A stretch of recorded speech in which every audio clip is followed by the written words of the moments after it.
me disseram, vamos à casa do Senhor. Irmãos, para um pouquinho e preste atenção no que eu vou lhe falar. Lógico que não vem de mim, é do Espírito Santo que vai trazer a você a revelação da palavra de Deus. O salmista Davi, é ele quem escreve este versículo, e ele está dizendo que a maior alegria que ele possuía era em saber que ele estava indo para a casa de Deus, para cultuar a Deus, para servir a Deus. Era isso que ele estava dizendo. Então o que nós precisamos entender? Bom, aqui já tem várias informações para nós. Primeira, diga comigo, alegrar significa tornar alegre. O que é que Davi está dizendo a nós? Que quando ele ia à casa do Senhor, ele ficava alegre por saber que naquele dia ele iria até a casa de Deus, iria aprender do Senhor, contemplar da beleza, da formosura e da santidade de Deus. Mas o que isso importa para nós, irmãos? Isso aqui traz muitas informações. Bom, a princípio, o que eu quero que você entenda? A grande verdade é que esta verdade declarada por Davi não tem sido a verdade de todos, porque nem todos têm esta alegria, nem todos têm este prazer do quê? De ir para a igreja, de ir para a casa de Deus, para buscar e para servir ao Senhor. Bom, não precisa ser alguém entendido no assunto ou expert nisso, porque isso é uma realidade. Tem pessoas que chegam a dizer, bom, hoje eu vou para a igreja, porque essa semana foi muito complicada, olha, essa semana eu fiz coisas que eu não deveria fazer, e por isso, hoje, domingo, eu vou para a igreja. Por que elas vêm? Porque elas estão alegres? Elas se tornaram alegres por saber que hoje tem culto? Não, elas estão vindo por desencargo do quê? De consciência. Nem todo mundo possui a alegria que Davi tinha. Outras pessoas vêm à igreja, não porque tem alegria, mas por mera religiosidade. Você já viu, por exemplo, que na antiga religião, nós fazíamos isso. Eu não sei se você aqui, também não estou falando mal não, tá? Só estou dando um exemplo para você. Mas na antiga religião, por exemplo, eu era católico, e todo domingo para o católico é o quê? É sagrado, ele tem que ir na igreja, porque domingo ele não pode faltar. O católico não falta na catequese, não falta na crisma, não falta no domingo, e quando vai batizar um filho, ele não falta, e as outras missas, ele não vai. O que é isso, meu irmão? Isso é religiosidade. Sabe qual é o problema? Deus já nos tirou de uma antiga religião, nós estamos agora provando do verdadeiro evangelho, mas ainda com as práticas das antigas. Por quê? Simples. Porque até hoje, mesmo conhecendo a verdade, nós queremos servir a Deus do nosso jeito. Por que você vem só no domingo na igreja? Por que você não tem prazer em estar aqui nos outros dias? Porque Davi está falando, olha gente, eu me alegro em saber que é dia de ir para o culto, que é dia de estar na igreja, que hoje é dia de cultuar o meu Deus. Davi não está especificando o dia, Davi está especificando o culto em si. Quem está entendendo, diga amém. Agora, o que você talvez não sabia é que uma das grandes verdades na vida de muita gente é que a alegria dela não é em servir, não é em estar na igreja, não é cultuar a Deus. Você, como eu também, temos muitas alegrias e prazeres na nossa vida. Não que isso seja errado, mas vamos trazer para o nosso dia a dia, para a nossa rotina, para o nosso corriqueiro, e vamos entender assim: comer é bom, é ou não é? Sim ou não? Quem gosta de comer aqui? E os outros, não gostam não? Quem gosta de comer aqui, levanta a mão, diga eu gosto de comer. E quando você come, aquilo traz o quê? Uma sensação de prazer, uma sensação de alegria, ainda mais se for churrasco. Eita, glória a Deus, aquele churrasco, a carne ao ponto, sem sangue, mas com aquela água que fica na carne, só para deixá-la suculenta, uma mandioquinha cozida, sequinha, não é aquela que fica derretendo toda a molenga não, porque eu não gosto daquele jeito não, eu gosto dela bem sequinha, aí com aquela mandioquinha, fica bom ou não fica? E aquilo dá o que para nós? Alegria. aqui dá um prazer, uma picanha, quando você come, você fica feliz, você fica alegre. Tem pessoas que ficam mal-humoradas quando está com o quê? Quando está com fome. Você conhece alguém assim? Não precisa olhar de lado, para não você condena o irmão. Não olha de lado. Mas tem outras pessoas que também têm alegria quando o quê? Quando elas dormem. Irmão, você quer deixar uma pessoa furiosa, acorda ela cedo. Para aquele que gosta de dormir. Aí a pessoa que acorda cedo, ela tem que levantar cedo, porque ela tem os seus afazeres, ela tem um compromisso, e ela acorda cedo parecendo um maracujá de gaveta, todo murcho, todo assim, com raiva. Por quê? Porque o prazer dela está no quê? No sono. O prazer dela está em dormir. Tem pessoas que o prazer e que a alegria que ela sente, qual é? É o de receber presente. Ela não vê o dia de chegar o aniversário dela, ou datas comemorativas. E tem pessoas que é tão, como eu posso dizer, focadas nisso, que ela fica falando assim, ó, vê se você conhece alguém assim. Já te falei, não olha de lado. Tem pessoas que falam assim, ó, semana que vem é o meu aniversário. Mês que vem é o meu aniversário. O que ela está pedindo para você? Ela não está querendo comunicar o aniversário dela. Ela está cobrando de você um presente. Porque para ela isso traz o quê? Uma alegria. Não que seja errado, mas entenda, irmãos, o que eu vou lhe falar agora e que vai abrir o seu entendimento, que vai abrir o seu horizonte, as suas vistas, a sua mente vai se esclarecer. Por quê? Que bom se você tivesse a mesma alegria que você tem quando você recebe um presente de marca, um presente caro, quando você sacia o seu apetite, quando você sacia a sua fome, quando alguém te trata bem, para aqueles que gostam de dormir, para aqueles que dormem bem. Que bom que a sua alegria fosse desta mesma forma nos dias de culto. Para estar aqui.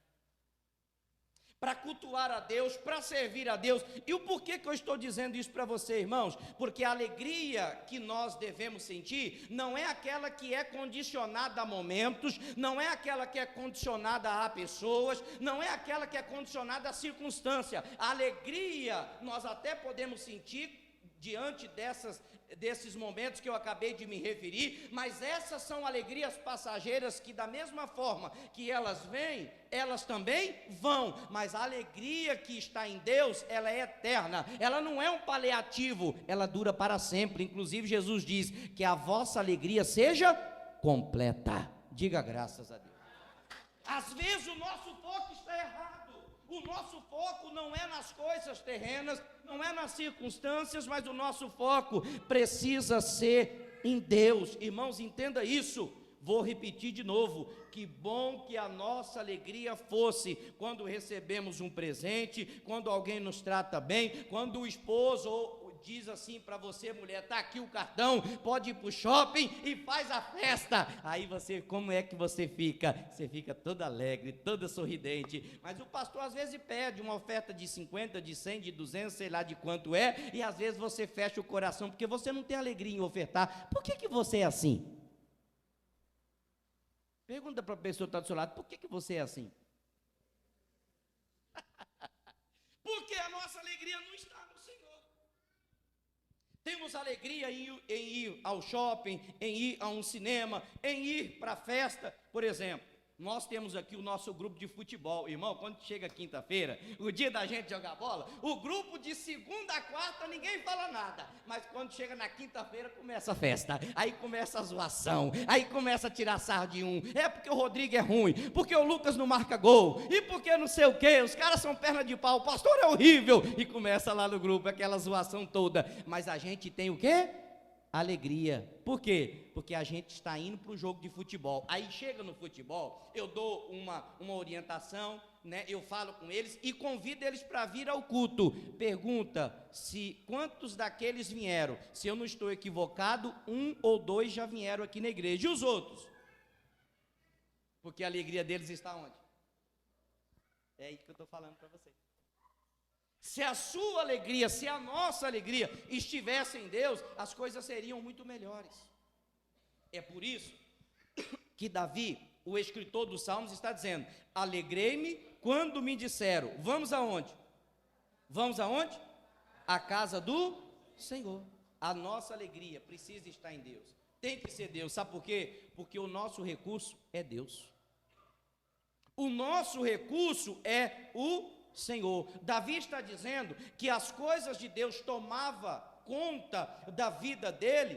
Por quê? Pois ele estava indo visitar o templo que ficava em Jerusalém. Olha que informação importante. Davi disse: alegrei-me quando me disseram, vamos à casa do Senhor. Segundo a história, havia viajantes que estavam naquele local, naquele determinado local onde Davi se encontrava, e eles pediram para que Davi o levasse até o templo. Aqui existem informações importantes. Primeira, o templo onde Davi estava se dirigindo ficava em Jerusalém. Jerusalém é uma cidade muito forte, por vários motivos, pontos turísticos, pelo comércio de Jerusalém, e o principal deles, qual era o principal de Jerusalém? O principal ponto forte, porque é onde ficava o templo de Deus. As pessoas iam lá adorar, cultuar, servir a Deus, e Davi está dizendo: olha gente, chegou o dia de culto, chegou o dia de ir para a igreja, chegou o dia de ir para o santuário, chegou o dia de ir para o templo, e isso me causa o quê? Alegria. Isso me causa um prazer, uma satisfação que eu não consigo me expressar a vocês. Inclusive Davi também disse em um de seus salmos que no templo era onde ele aprendia, e era no templo que ele contemplava a beleza da formosura e da santidade do Senhor. Onde? No templo. Por quê? Porque ele tinha alegria em servir. Ele tinha alegria em estar ali. Ele tinha alegria em cultuar a Deus. E é isto que nós precisamos entender. Agora, olha por que isso acontece. Porque isso era uma lei. Inclusive, se você for ver a história, lá em Êxodo, já nós vamos lá, havia essa lei que era já dada ao povo de Israel, aos judeus, aos hebreus. Qual lei? Havia pelo menos 3 festas, que eram as festas principais, que todo judeu, que todo israelita tinha que participar. Então, chegava-se na época daquelas festas, eles saíam da onde eles estavam, né, da sua terra, do seu povo, e todos se deslocavam para Jerusalém. Por quê? Porque aquilo era lei, aquilo era ordem. Ordem de quem? Não do homem, aquilo era ordem de Deus. Porque quando Deus liberta o povo lá das mãos dos egípcios, lá das mãos de Faraó, e traz eles para que eles pudessem tomar posse da nova Canaã, a terra que emana leite e mel, que era a terra que Deus havia prometido ao seu povo, Deus havia dado uma ordem para eles. Vamos lá para vocês verem, Êxodo capítulo de número 23, abra aí por favor, Êxodo 23, olha a ordem, eu vou procurar aqui, quando eu achar eu já vou ler, tá? Para a gente não demorar muito. Êxodo 23, 14, está escrito assim, ó: 3 vezes no ano me celebrareis o quê? Para aí, olhe para mim agora, por favor. Era uma ordem de quem? De quem?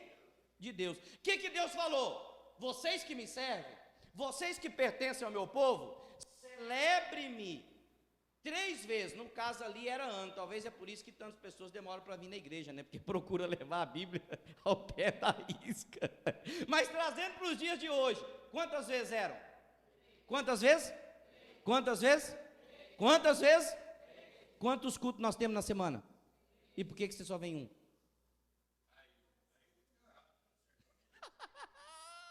A ordem foi de Deus: me celebrareis uma festa 3 vezes. No caso ali, eram as festas principais. E sabe por que era ano? Porque a primeira festa era a festa dos pães asmos, e aquilo não poderia ser levado como uma religiosidade, que depois se tornou a Santa Ceia, que era o pão que eles davam. Essa era a primeira festa, os pães asmos é o pão sem fermento. A segunda festa que existia era a festa da cega, ou seja, a festa da semana. Depois era a festa das colheitas, que a cada tempo se dava a uma festa referente a esta que Deus havia determinado para o seu próprio povo. Mas o que eu quero que você entenda é que da mesma forma, será que é coincidência? Será que é por acaso que está escrito isso na Bíblia? A ordem de Deus. E por que a gente não cumpre? Sabe por quê? Porque às vezes você tinha alegria, pode ser que outrora você cumpria, outrora você fazia, e hoje você já não tem mais. A alegria de cultuar, a alegria de falar assim, não, hoje é dia de ir para a igreja.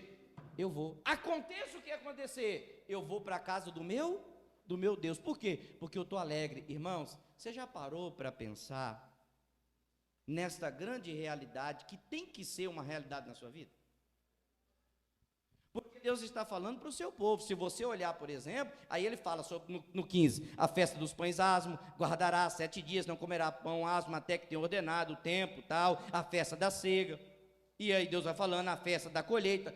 Eram 3 datas específicas. Hoje para nós é quarta, sexta e domingo. E a gente às vezes só tem alegria em estar em um dia, 2 dias. Eu não sei qual é a sua realidade hoje, mas entenda, se não for a realidade de Deus, se não for a realidade da Bíblia, você está fora do plano que Deus traçou para o seu povo. E isso me preocupa. Eu vou ser sincero com você.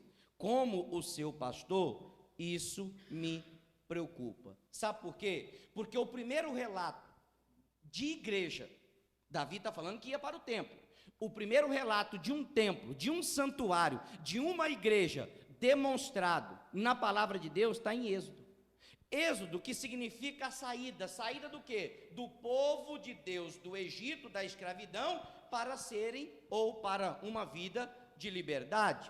Por isso que se instituiu a Páscoa. A Páscoa significa em hebraico Pessaque. O que é Pessaque? Significa passagem. É por isso que Deus tira o seu povo da escravidão e faz a eles um pedido e dá ao seu povo uma ordem. Qual era a ordem? Se você abrir Êxodo 25 agora, versículo 8, está escrito assim, ó: e me farão o quê? Santuário é templo. Templo é o quê? Templo é igreja. Qual que é a ordem de Deus? E me farão um santuário, e me farão um templo. Para quê, irmãos? Para que eu habitarei no meio deles. Diga graças a Deus. Agora eu também não posso deixar de falar isso para você. Por quê? Porque entenda, olha só. Talvez você possa pensar assim, pastor, mas depois de Jesus, quando Jesus veio, que é uma grande verdade, ele disse que não habitará mais em templos feitos por mãos humanas. O próprio Paulo falou que eu e você, o nosso corpo, é o templo do Espírito Santo. Então por que eu tenho que vir à igreja? Porque talvez pode surgir essa dúvida. Então deixa eu te explicar, antes que o diabo confunda você. Deus aboliu a questão do templo no sentido, irmãos, entenda no que eu vou te falar, não no sentido de cultuar. Deus estava se referindo a um templo que ele construiu, que foi eu e você, o corpo. Porque se Deus tivesse abolido o cultuar na igreja, nós estamos no Velho ou no Novo Testamento? Nós estamos lendo o Velho ou o Novo? Por que Hebreus, que está no Novo, 10:25, Deus falou assim: não deixai a vossa congregação, como é costume de alguns. Será que Deus errou? Será que Deus voltou atrás? Ou será que ele se equivocou? Não. É que o que ele está referindo é que o cultuar não foi abolido. O cultuar, você cultua na igreja, porque a igreja não é 4 paredes, mas a igreja é um ajuntamento de pessoas. Diga graças a Deus. O que Deus está falando do templo físico é porque quando Jesus morre, o véu se rasgou e você não precisa mais estar num lugar específico para falar com Deus, porque no seu quarto Deus te responde, no banheiro tomando banho você é respondido por Deus, no trânsito dirigindo o seu carro, Deus te responde, mas o cultuar não foi abolido, e o cultuar é no templo. As pessoas hoje, elas não procuram saber acerca da palavra de Deus, elas pegam versículos isolados e querem implantar na vida dos outros para justificar o quê? Os seus erros. Bom, irmãos, então vamos trazer para o nosso dia. Se Deus tivesse abolido a igreja, se Deus tivesse abolido o cultuar do templo, então vamos fazer o seguinte, olhe para mim por favor, não se distraia, vamos fazer o seguinte, vamos parar com isso aqui, vamos pegar uma máquina aí, uma pá carregadeira, vamos demolir, vamos destruir tudo e vamos só pregar na internet. Vamos só pregar na rádio? Deus mandou construir um santuário ou mandou de uma certa forma, não que seja errado, a internet? É lógico que só ela não é a vontade de Deus. Você tem que cultuar, você tem que congregar, mas o que se prega hoje? Inclusive hoje, tem igrejas aqui na nossa cidade que não tem mais culto físico. O culto hoje é só pelas mídias sociais. Aí sabe o que eles fazem? Eles tentam justificar. Fica no conforto da tua casa. Na tua casa você tem ar-condicionado. Você assiste o vídeo a hora que você quiser, porque vai ficar na plataforma. Quando você quiser, quando você tiver tempo. Só que aqui tem um QR Code. Aqui tem a chave do Pix. Você só manda o seu dízimo. Você só manda a sua oferta. E está tudo? E a maioria das pessoas estão sendo enganadas, ludibriadas por um espírito demoníaco e estão agindo desta forma, porque não cultuam mais. Irmão, se você não souber usar as mídias sociais, inclusive o teu telefone, a internet, ao seu favor, você vai trazer maldição para a tua vida. Toma cuidado. Pare, Deus não mudou.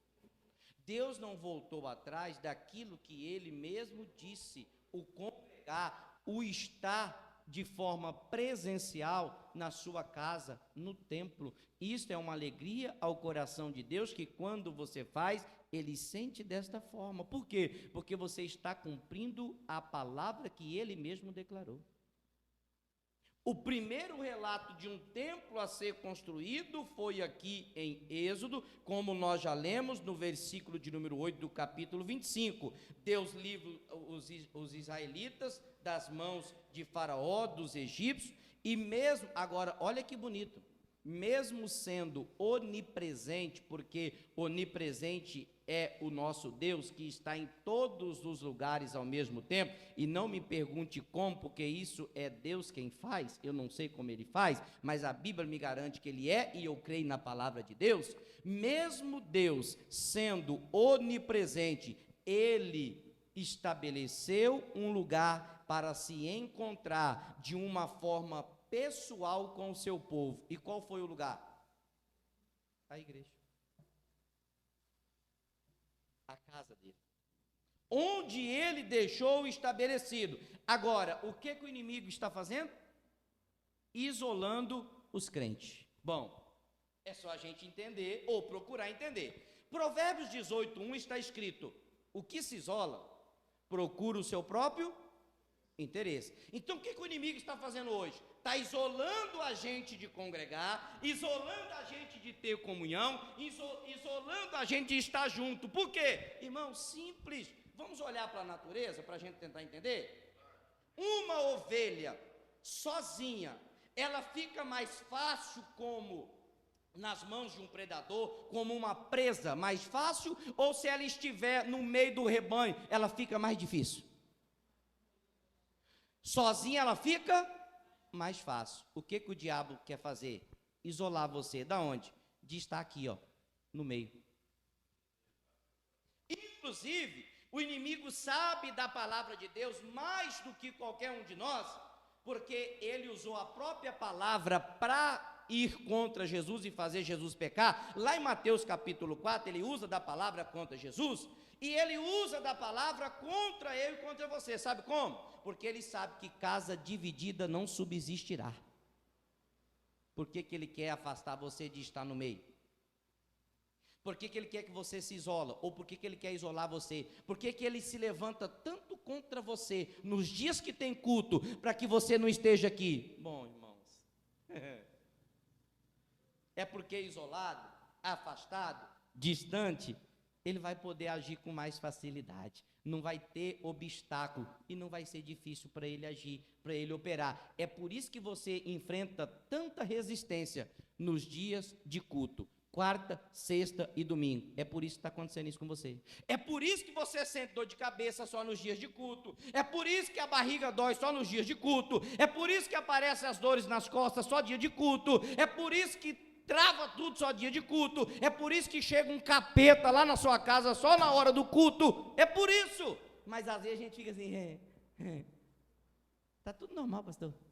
Tá bem, meu irmão? Tô bem. Tá bem nada, tem 3 cultos que você não vem, como que você tá bem?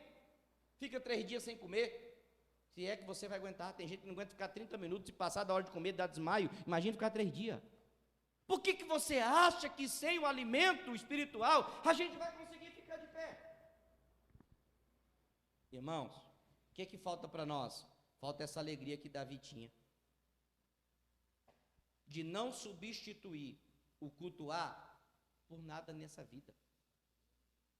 Por quê? Porque o nosso recurso é Deus. O nosso recurso é o Senhor. E é por isso que Ele isola o povo de Deus. E às vezes você está permitindo ser isolado. Bom, vamos trazer mais uma vez para a Bíblia, porque a Bíblia é o nosso manual. Não podemos fugir dela. Entenda o que eu vou te falar. Quando Jesus estava no monte, prestes a ser preso, Jesus tinha 12 apóstolos que andavam com ele. Quando os soldados romanos lançaram mão para prender Jesus, e isso estava prestes a acontecer, por que Judas não estava lá?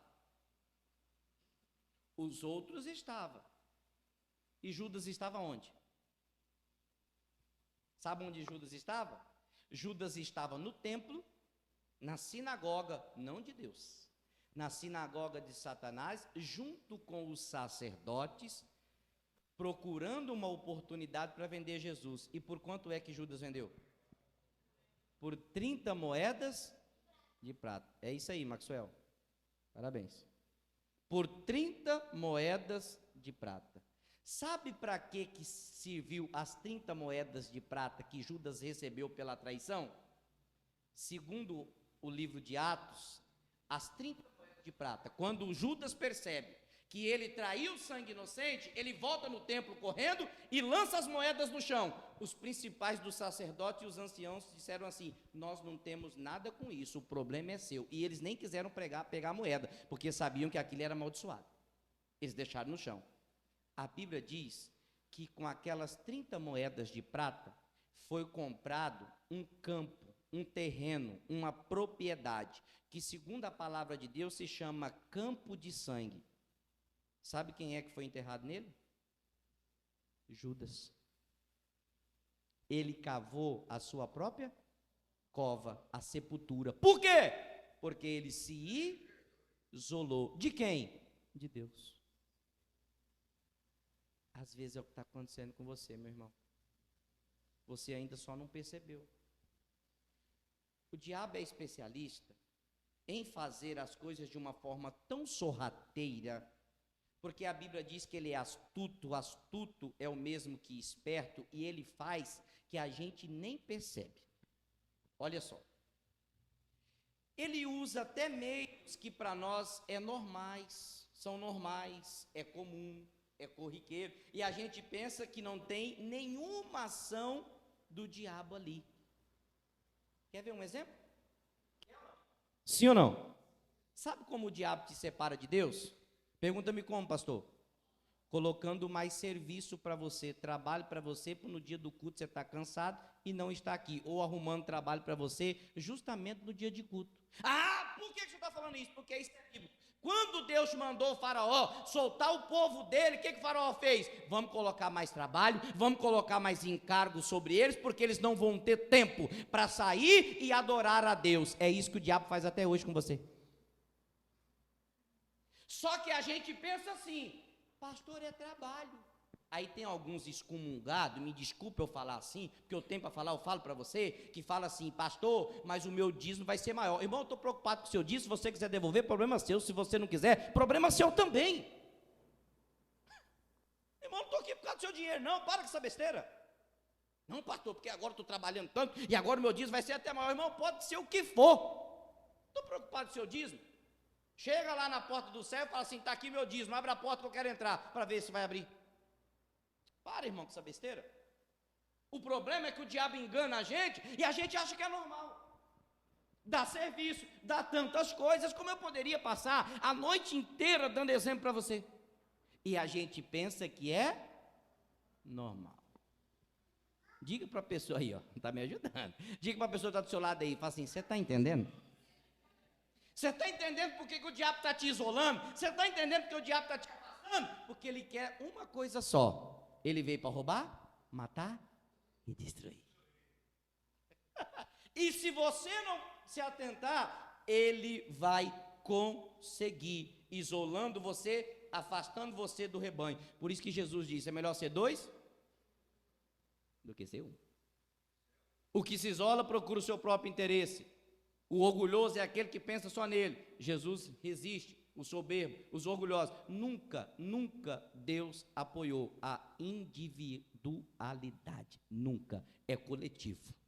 Por isso que é chamado eu e você de igreja. Porque eu não sou sozinho. Eu sozinho não sou igreja. Agora, onde estiver dois ou três reunidos no nome de Jesus, ali ele estará, porque ali existe uma igreja. E o diabo quer nos afastar, o diabo quer colocar eu contra você, o diabo quer colocar você contra eu. Para quê? Para destruir o que Deus está construindo neste lugar. É só a gente entender ou procurar entender como que no mundo espiritual as coisas acontecem, como no mundo espiritual se dão as coisas. Agora, irmãos, entenda, quando Paulo diz lá em Hebreus 10, 25, não vou ler, mas anote e lê na tua casa, ele diz, não deixei as vossas congregações, como é costume de alguns. O que Paulo está falando? Uma ovelha fora do aprisco vai se tornar uma presa fácil na mão do predador. Sozinha, ela fica mais fácil para ser destruída. Tem pessoas que são tão orgulhosas que ela chega até a dizer assim, eu não vou pedir ajuda do pastor não, o pastor tem que saber da minha vida. Pois é por isso que às vezes você ainda não está tendo a vitória. Não é só o pastor, às vezes é um irmão da igreja que é de Deus, que poderia estar te ajudando com palavra, com oração, um obreiro que poderia estar orando por você, mas pelo seu orgulho você está desse jeito. Por quê? Você não está pensando no coletivo. Igreja é um grupo de pessoas, não é só você. Coloque isso em seu coração. Agora, olha que algo interessante. O que é isso aqui? O que é isso aqui? Serve para um churrasco, serve ou não? Bom, eu já tenho o carvão, só falta a carne, seu Sebastião. O mais difícil eu já tenho, que é o carvão, está aqui. Agora, olha só. O carvão, longe do fogo,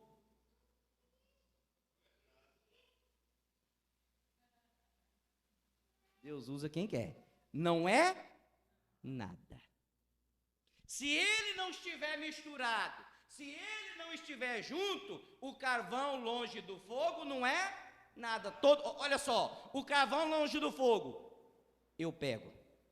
O carvão longe do fogo, se eu estiver descalço, eu piso e fico com o pé em cima dele. Vem aqui, meu 10, fazendo um favor. Traga aí para mim, por favor. Esse é o carvão. Esse é o carvão longe do fogo, longe da brasa. Esse é o carvão. O senhor pega, o senhor faz o que o senhor quiser, porque ele está isolado.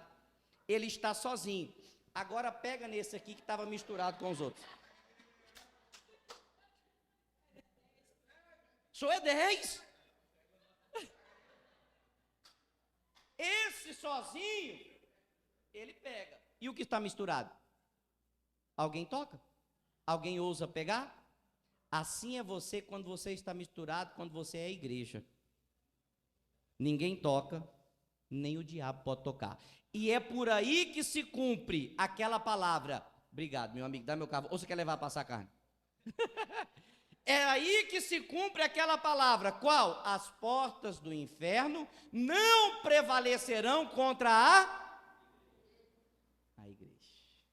A igreja que está junto. A igreja é aquela que congrega. A igreja é que tem a alegria de estar nos cultos, adorando, servindo a Deus. Isolado, pastor. Todo mundo vai pisar, vai menosprezar, você vai ser atacado, e todo mundo vai fazer de você como um gato e sapato, que é um ditado popular que as pessoas usam por aí. Você está entendendo por que o diabo investe tanto na sua vida e na tua espiritualidade para que você não se ajunte? Você está entendendo por que o inimigo quer colocar um contra o outro? O marido contra a mulher contra o marido. Se você olhar para você e analisar, por exemplo, numa vida de casado, sentimental, se cada um quiser puxar a corda para o seu lado, o que é que vai acontecer, irmão? Uma coisa só, a corda vai arrebentar no meio e os dois vão sair feridos, prejudicados. Vão crescer no quê? Em nada. Se cada um quer ir para um lado, cada um quer tomar e defender as suas teses. Assim também é com Deus. Por isso Jesus disse lá em João 15,5, sem Ele nada podereis fazer. O problema é que a gente quer andar sozinho. Talvez nós achamos que não precisamos de Deus. Talvez pensamos que a nossa capacidade é o suficiente. E por isso servimos a Ele de uma forma como para nós parece ser bom e agradável. Mas quando na verdade Deus tem condenado e tem muitas vezes chamado a nossa atenção, a gente só não quer ouvir. É por isso que o Salmos 42, abra lá por favor, Salmos 42, no versículo de número 1, diz assim, ó, acharam aí? Deixa eu beber aqui um gole d'água. Salmos 42, versículo 1. Como o cervo brama pelas correntes das águas, assim suspira a minha alma por ti, ó Deus. O salmista está dizendo que ele tinha esta alegria em estar na presença do Senhor, e era o que ele queria. No 2 está escrito assim: a minha alma, a alma é vida, a minha alma tem sede de Deus, do Deus vivo. Quando entrarei e me apresentarei ante a face de Deus? Bom, olha para mim, por favor. Qual que era a ansiedade, se é que posso usar esta palavra, para que você entenda de uma forma agradável, de uma melhor forma? Ele ficava assim: quando é que eu vou estar diante da face do Senhor? Quando? Quando? Traz para os nossos dias, pastor, que dia que é mesmo o próximo culto? Quarta-feira vai ter, né, pastor? Porque eu não vejo a hora de chegar logo quarta-feira.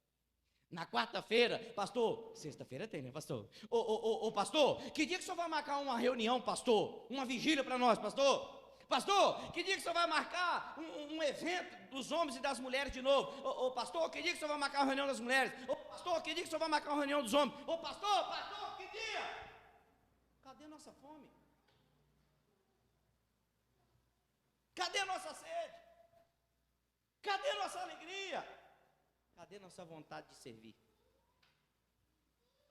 Aí que se está a diferença na vida daqueles que de fato querem a Deus.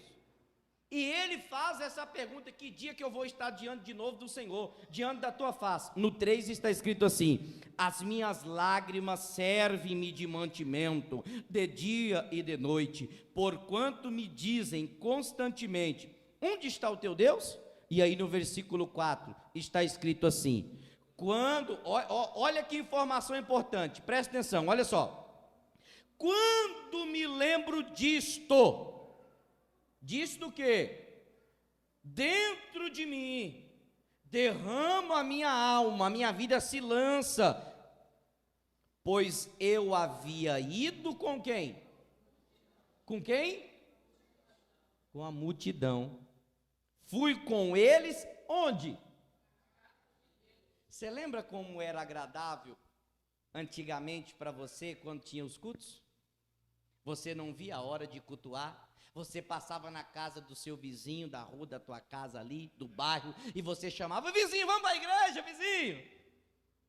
E o vizinho vinha, aí você vinha caminhando e encontrava um amigo: para onde você está indo, Maria? Estou indo para a casa de Deus, vamos. A sua alegria era tamanha que você conseguia contagiar os outros. Hoje você não consegue contagiar nem a você mesmo, porque nem você tem esta frequência, nem você tem esta constância, nem você é firme. Por que parou? Hoje é totalmente diferente do passado, porque antes as pessoas sabiam do homem de Deus e da mulher de Deus que você era e que você tinha se tornado. Às vezes as pessoas olham para nós hoje e falam assim, ó, aquele lá, ele ia na igreja, e hoje? Botou a beber, botou a fumar, mas um dia ele foi, era exemplo aqui no bairro, hoje ele não é mais, desanimou, perdeu a alegria, às vezes por algum acontecimento. Lembra do que eu disse outrora? A nossa alegria não está em circunstâncias e nem nas pessoas. A nossa alegria é Deus, porque Deus que é o nosso recurso. Talvez a sua vida hoje é reconhecida de uma forma completamente diferente. No caso do servo, que os salmistas aqui faz a referência, é porque o servo, como um animal selvagem, ele sabe que a única forma dele matar ou saciar a sua sede é encontrando uma fonte de água. Para nós, a Bíblia diz que Deus é a fonte inesgotável. Onde que nós matamos a nossa sede? Em Deus. Se alegrando, buscando, estando, cultuando ao Senhor. Onde? No templo, na igreja. No Salmo 73, abra aí, por favor, nós lemos o 42, agora o 73, no versículo de número 27, diz assim a palavra do Senhor: pois eis que os que se alongam, alongar é afastar, é distanciar. Pois eis que os que se afastam de ti. O que é que vai acontecer com essas pessoas? Vai o quê? Vai perecer. Perecer é ser destruído. Como é o nome mesmo do senhor? Antônio, né? Está entendendo? Pois é. Você já foi, é por isso que está acontecendo isso, porque você se alongou. E Deus, irmãos, entenda, com qualquer um acontece isso. Pode ser com pastor, pode ser com bispo, pode ser com missionário, pode ser com a pessoa mais espiritual da face da terra, do planeta. Se ele parar de orar, se ele parar de ler a Bíblia, se ele parar de estar congregando, se ele parar de ser igreja, se ele parar de ter comunhão, vai cair. Porque ninguém é vice-deus e não existe vice-deus. Aí é o problema, porque nós pensamos às vezes que somos tais, ou o tal, como você preferir. Afastou, alongou, vai perecer. Será que não tem sido a resposta da sua oração? A vida que você encontra-se, a situação que você vive, não foi por causa de uma escolha que você tomou, de uma decisão que você tomou, você resolveu se afastar. Quantas pessoas se afastaram? Foram para longe, distanciaram, se alongaram de Deus, e por isso a Bíblia diz que elas estão perecendo. Aí Deus diz mais: tu tens destruídos todos aqueles que apostatando. O que é apostatando? São aqueles que abandonam a fé. Caíram na apostasia, negaram a Cristo, pararam de ser igreja, de congregar, pararam de servir a Deus. Apostasia já é um dos sinais, inclusive Jesus declarou, dos fins do tempo. Então pronto. Você vê que Deus confirma. Confirmação de Deus, para quê? Para que a gente desperte. Irmãos, não se afaste de Deus, não se alongue de Deus, não se distancie de Deus. Pare de querer andar no seu caminho, fazer o que você quer, trilhar o seu próprio entendimento. Não faça isso, pelo amor de Deus, não faça. Existe um caminho, só um. João 14,6, Jesus é o caminho, a verdade e a vida, só tem um caminho, o resto é tudo enganação, é balela, é mentira, é falácia. Para de se isolar ou de permitir com que as coisas isolem você de cultuar o seu Deus. Entenda isso de uma vez por todas, porque o versículo 28 diz assim: mas para mim, bom é o quê? Bem alto, é o quê? Irmãos, entenda o que eu vou lhe falar. Que bom fosse que todos nós pudéssemos escolher aproximar de Deus. Eu não posso deixar de falar e nem muito menos querer acreditar que todos vão tomar essa decisão, porque não é verdade. Alguns pela emoção vão entender, compreender, falar: é verdade, eu não posso. Mas com o passar dos dias pode ser que o inimigo roube a semente que foi plantada, porque você permitiu. Outros vão entender e vão falar assim: é verdade, eu estou errado, eu não posso continuar desta mesma forma, eu preciso mudar, eu preciso consertar. E vão realmente mudar e tomar uma decisão acertada, que é voltar para o lugar de onde eles nunca deveriam ter saído. E receber aquilo que Deus sempre prometeu que daria.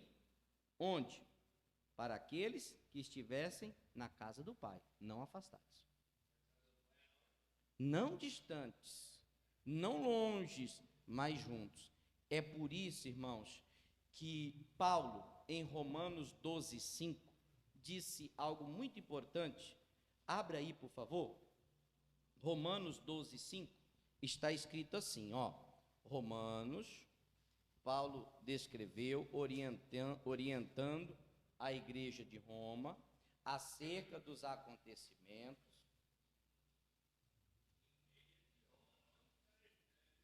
Diz assim, ó, Romanos 12:5. Assim nós, que somos quantos? E quem é muito? É aquele que se torna a igreja. Ele não é individualista, ele se torna um grupo. Ele não é sozinho, ele é um coletivo.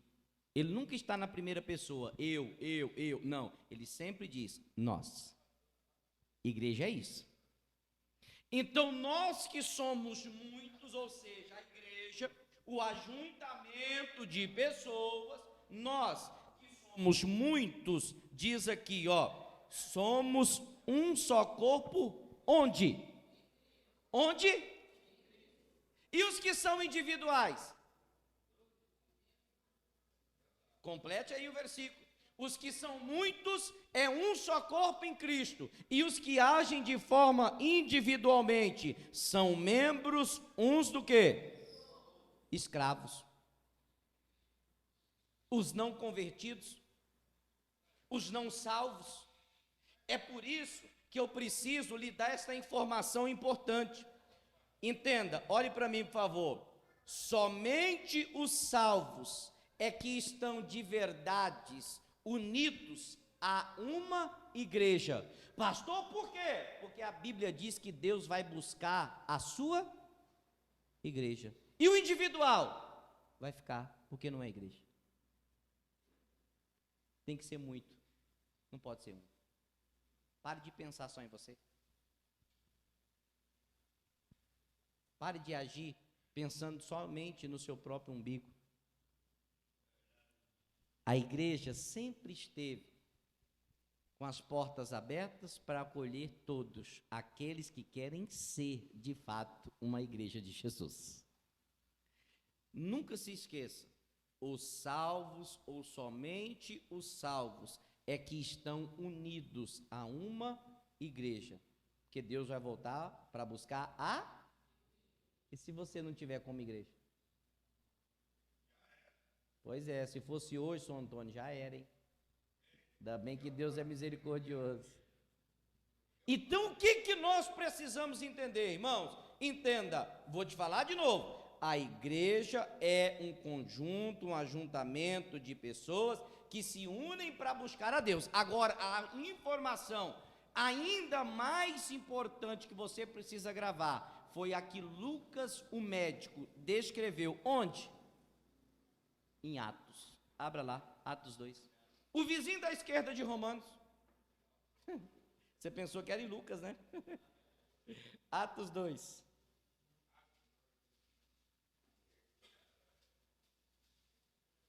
Atos capítulo de número 2. E eu acredito que eu termino com você, para a gente fazer a oração. Já são 7h30. Atos capítulo 2, versículo 46, diz assim: quem encontrou, diga graças a Deus. O título que está em cima do versículo 37, na minha Bíblia está escrito assim: as primeiras conversões.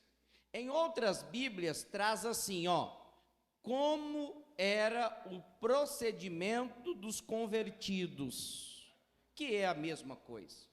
Agora presta atenção no que está escrito aqui, e perseverando, unânimes, ou seja, de uma forma coletiva, em grupo, juntos, todos estavam perseverando, todos os dias. Onde? Onde? Que dia que era esse? Os dias de culto.